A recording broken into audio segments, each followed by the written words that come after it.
Yo, what's up? So,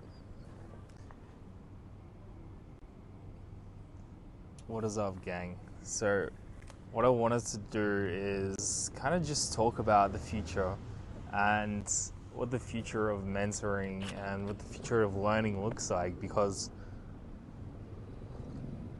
as you know right now, like no one really believes in teachers. No one really teachers are really underpaid.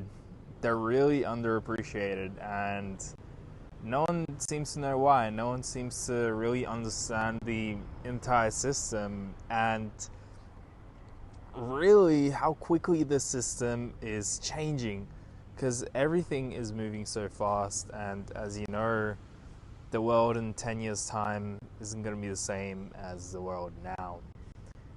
And what I really want to talk about is the idea of therapy and the idea of learning and the idea of actually practicing new skills and new techniques and what the future of apps and the future of that kind of niche is going to look like.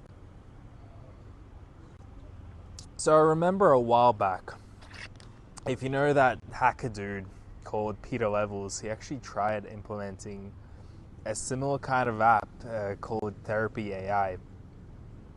And the problem with that is that he didn't get it off the ground. Even though he started Nomad List, even though he started all of these other apps that are really successful and really popular, he couldn't get Therapy AI off the ground. So why is that? Why couldn't he do that?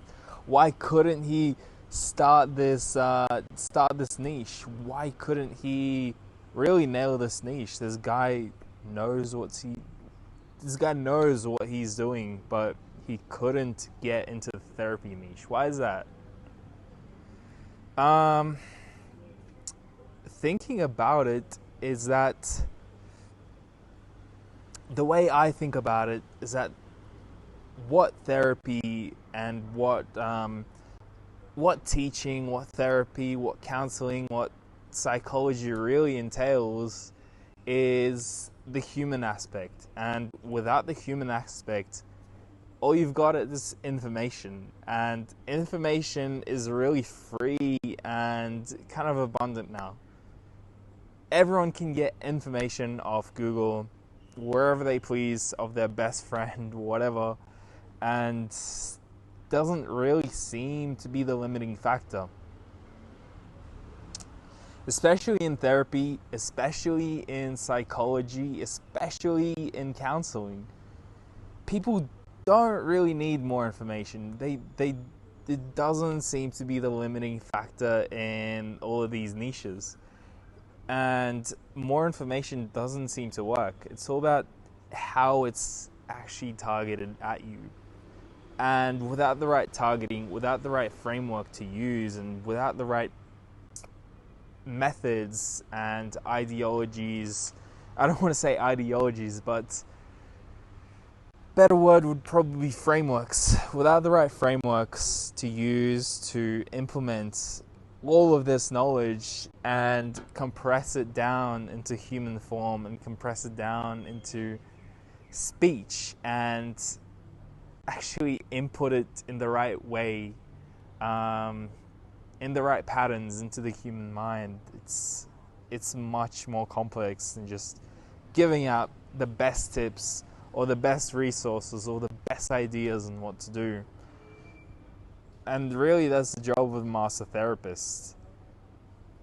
And really, I do feel like these niches, coaching, therapy, even teaching, is going to be really hard to replace just for that reason alone. What else have I written down? I have a few notes right here that I'm talking to you about. Excuse my handwriting. But really, the thing is, no one really wants to speak to a chatbot. It's annoying. No one really wants just to listen to this fucking AI speak. These weights, this algorithm speak. No one cares. because they want real solutions to their problems, not just more information, as silly as that sounds. So you might be wondering, why are some apps like these Replica AI, these other AI apps, like these virtual girlfriends, why are they so successful? Why are they succeeding in this landscape of when other apps are failing? Why are those kinds of apps so successful? And I don't really know. I really don't know, but my intuition is that they rely on the lost. They rely on these really, really shallow emotions that don't go into depth, that are just very surface level, because people, and especially men, are very keen to, if they want to, they're very keen to believe these emotions. They're very keen to play into this fantasy,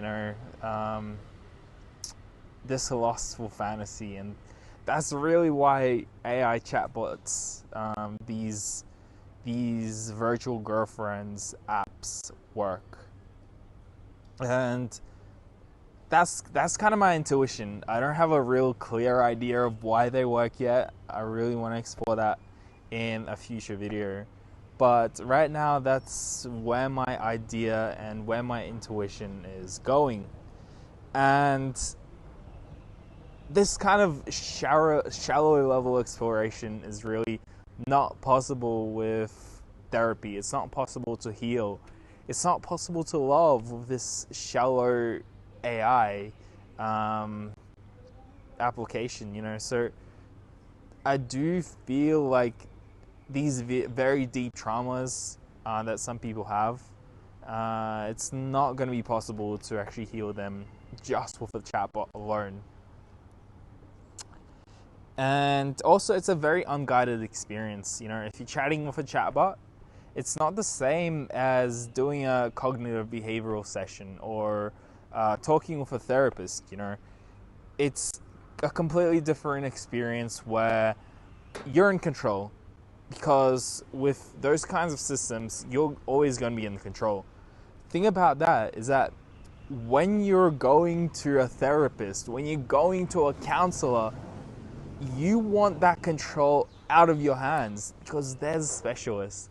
They know what they're doing. They know what they're actually, the goal of the session is. And with simple chatbots, that's not actually going to be possible, because you're always going to be giving ideas, and you're always going to be giving tips, and you're always going to be guiding the way for these chatbots. So it's a very different way of thinking and perceiving the world, in my opinion. Even if you replicate it with a virtual human character or whatever, it's just not going to be possible, in my opinion.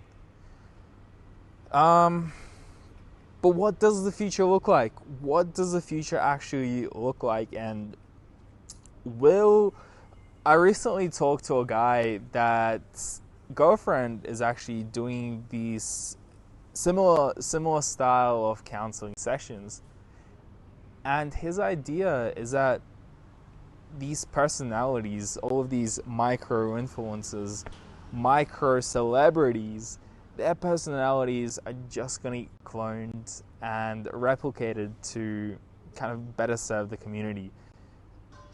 I don't think that's the case. I think it's certainly going to happen, and people are certainly going to try, but it doesn't really work if there's an identical base. There's an identical base for every one of these personalities, which seems to be the case right now with these AI GPT models. So I don't know if that's going to actually happen. If you guys want to have an idea of what the future looks like, please comment down below. But what's the bigger picture? If chatbots are not going to work, if these duplicated personalities are not going to work, what is going to be the bigger picture? Is it going to be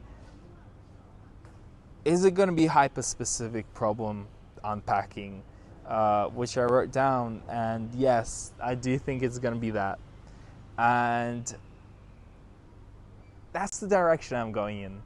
I do feel like these AI tools are very, very good at solving specific problems. They're good at solving specific issues, and coupled with traditional software, they could really work well at mentoring and coaching in traditional things. And really, they're good at visualization as well. Yeah, because I feel like you cannot make a bot that covers everything like people try to do. You really can't do that effectively, and somehow these large language models work in some ways, but I do feel like they do need to be combined with very specific methodologies and very specific tools to actually guide you and help you do that. And that's just my opinion. If you guys want to make a tool that can solve world hunger or every problem in the world, then go right ahead. I'm not going to stop you. You know, I'm just sharing my opinion. And my opinion is that training is going to be way more important, because all of therapy is pretty much training. Cognitive behavioral therapy is restructuring your brain, and that's just training as well. It's just training your brain to think in these different thought patterns. Instead of going that way, think of kind of cement your thoughts in these other patterns of thought. You know, if this thing goes wrong, instead of doing this, do that path of action instead. So I think CBT is very important, and CBT, I think it can be applied to other actions, like, you know, addictions, whatever the habit is, and even positive habits. That's really how you learn. You know, you cement this other method of action into your brain, and you literally modify the neural circuits of your brain, and this is just learning. In terms of learning, though, I think everything, whether it's learning how to code, learning sports, or learning social skills, I think that learning entails 3 main steps. And not 3 main steps, but three qualities that are very important in the learning process. Number 1 is how many times you do that. How many times you try to perform the action. Because the more reps you do, the stronger you get. If you go to the gym, it's just basic knowledge, you know. You got to do more reps. You've got to do more and more. And the more you do, the more results you get. Everyone knows that, right? Is just the basic reality of our world. So the more hours you put in, the more results you get. But number 2 is really a multiplier on top of that, which is the quality of the feedback you get. If you ever had a good mentor, if you've ever got a good coach, you know that quality feedback can make all the difference in your training. If someone says, just do this or that, or don't do this, do this, it's not... If someone says you're bad at this, that's not quality feedback. Quality feedback is being specific about which aspects you're bad in and how you can improve them. That is the definition of quality feedback. And if you've got a good coach, good mentor, they probably know what to do, and they probably give you quality feedback. And number 3 is really another multiplier on top of that, which is how do I say this word? instantaneity of feedback, how instantaneous that feedback is. And this problem really can be primarily solved and improved upon with AI. And I think that every one of us, whether they've been in school playing sports, if a coach goes up to you and says, hey, you're doing this wrong, do this. If you receive that advice 30 seconds after you did a wrong action versus 2 days, which one do you think is going to be more valuable? If you've received a test back, you've just did the test, and then you've got your feedback right after you did the test, which one is going to be more valuable? If you got the test back right now or after a few days? You know, me personally, the less time that has passed between me attempting the test and getting my results back is actually the more knowledge I can cement in my brain. So I do feel like more instantaneous feedback is much better and much more important than delayed feedback, and it's supported by science as well. Just read any research, read any article out there, and it'll say that it's about how quick you get your feedback. That's really makes the bulk of the difference. So yeah, my Red Bull is I don't know what this is, but it's almost over, so I gotta finish the video. But really, I do believe that how quickly you get your feedback is the one problem which AI can really impact and AI can really solve. And that's what I'm going to do. That's what I'm going to do, folks. That's what I'm going to do. I think the future will be really...